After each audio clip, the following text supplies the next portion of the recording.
presence of President Aquino in the 23rd ASEAN Summit is a testament to the close bilateral ties between the Philippines and Brunei. And it also shows our solidarity with and support for Brunei's ASEAN chairmanship. And the attendance of the President shall enable the Philippines to actively participate in discussions in charting the future course of ASEAN. First yung ASEAN, no? Medyo bigyan natin ng konting background ASEAN. ASEAN is a coalition of 10 nations, no?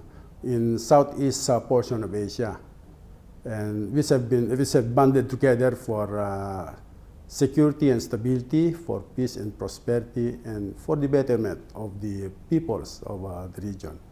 And this was founded in Bangkok back in 8 August 1967 with its 5 original members, the Indonesia, Malaysia, Philippines, Thailand, and Singapore, which were later joined by Brunei, Vietnam, Laos, Myanmar, and Cambodia.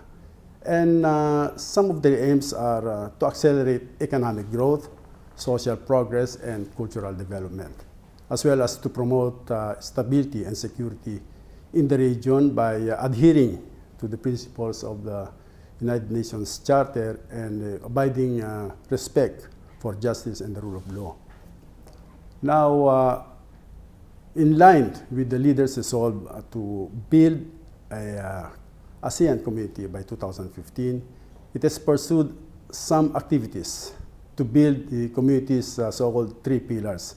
These are the ASEAN Political Security Community, the Economic Community, and the Social Cultural Community.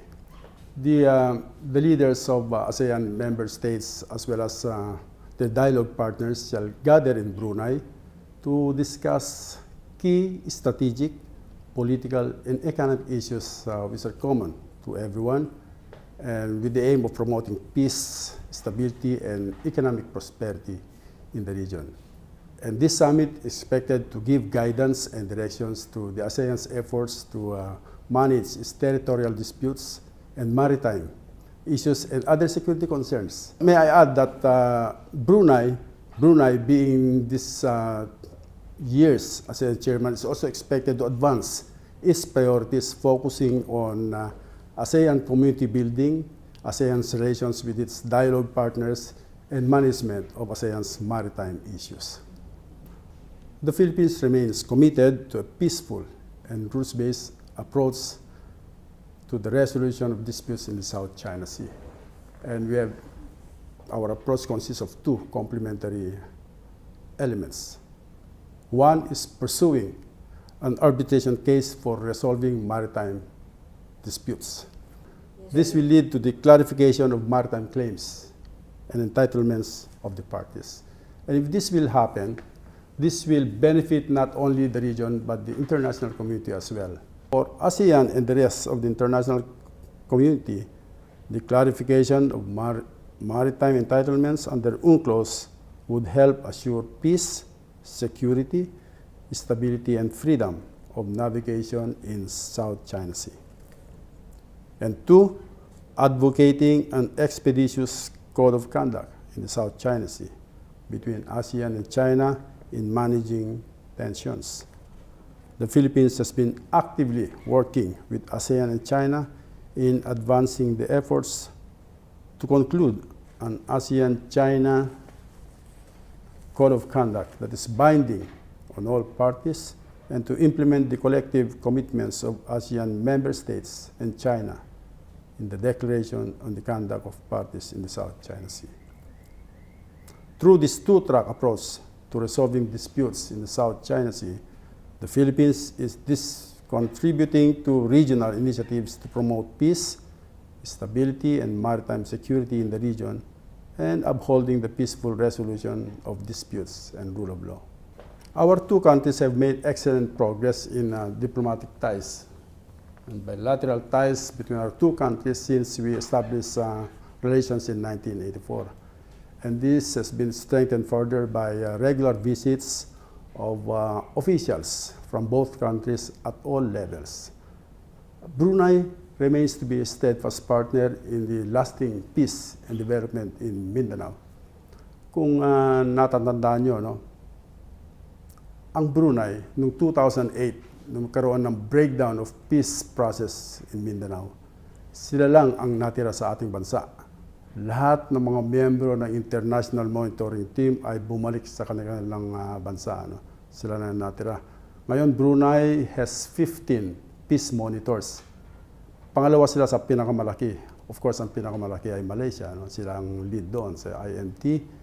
And Brunei last month just sent its 10th batch of peace monitors.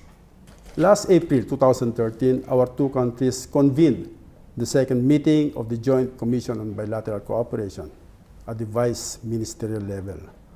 This is a mechanism which discusses the wide spectrum of bilateral relations between the Philippines and Brunei and cooperation in issues of mutual concern in multilateral fora. So dito sa amin, as a follow-through to the second JCBC, we are in the process of pursuing formal avenues to strengthen cooperation in labor, health, and taxation. As part of our activities to commemorate the 115th anniversary of the Declaration of Philippine Independence on 12 June 2013, we inaugurated the embassy's so-called Product Hall, where we would showcase Philippine products and services. And this initiative is part of our economic diplomacy program to help promote bilateral trade, investment, and tourism flows, including people-to-people exchanges. In addition, the embassy has been facilitating business meetings between representatives of Philippine franchise concepts and their potential partners here in Brunei, and participation by Brunei in international expositions in the Philippines, like the International Food Exhibition, Philippines on 16-19 May, which we call IFEX, a biennial event that served as a premier international sourcing hub for the finest ethnic Asian food, and the Design Global Philippines, where local meets global and global meets local on 17 to 20 October 2013. Sa ngayon, meron tayong mga 21,000 Pilipino dito sa Brunei, no? Nagtatrabaho at sa kasama yung kanilang mga dependents. Yung mga tatrabaho siguro mga 20,000. The rest are dependents and the little undocumented workers na tinatawag natin. So, napakarami natin mga professionals dito. No? They consist about 11% of the total population of Filipinos.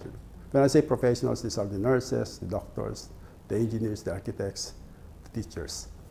We have another 12% of the so-called skilled workers. Ito yung mga electricians, mga operators ng heavy equipment, carpenters. We have the semi-skilled also, which is about medyo malaki-laki itong semi-skilled, mga mahigit 30 o 31% sila. So, ito yung mga sewers, ito yung mga cashiers, mga sales ladies, waitresses. We also have the domestic helpers. Ito yung medyo malaki nito, mga 23% ng mga domestic helpers. Tapos yung mga unskilled, yung mga katrabaho sa farms, sa mga poultry. And the rest, as I have said, ay yung mga dependents natin. Ayun ang profile ng Filipino sa atin dito. Ang mga teachers, ito ang isa sa pinakamalaking grupo dito. No? Sometimes, yung kanilang contribution ay unappreciated, hindi napapansin, but they mold the minds and hearts of Brunei's most precious resource. These are the children. Yung mga estudyante nila, yung mga youth. So, on the other hand, itong mga itong ating mga doctors, na marami tayong doctors dito, pero marami pa rin kailangan ng Bruneians. So, there is a need of parang itong healthcare medical practitioners natin yun. So, nangailangan sila ng mga maraming doktor na mga specialista na tawag. Yun ang ating mga engineers natin, marami rin engineers natin, naka-embed sila sa oil and gas industry, and they have been here for many years now. When I say many years, at least more than 10 years.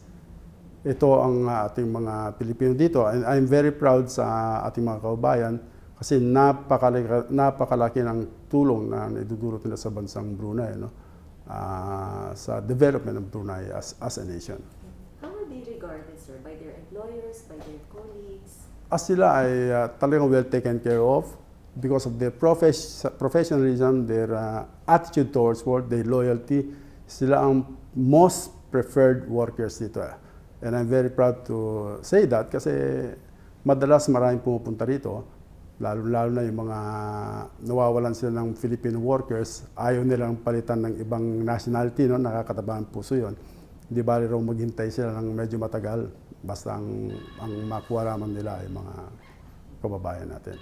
We are honored to have another opportunity to welcome our President who is participating in this 23rd ASEAN Summit and related summits, and will be exchanging views with other leaders of ASEAN member states and the dialogue partners to work closely together to promote peace, stability, and progress to our nations and peoples. Narito po kami sa Pasukuan upang isulong ang interes ng ating bayan, tumulong sa pagpapaunlad ng kalakal, turismo at daloy ng kapital, at upang pangalagaan ang kapakanan ng ating mga kabayan dito sa Brunei Darussalam.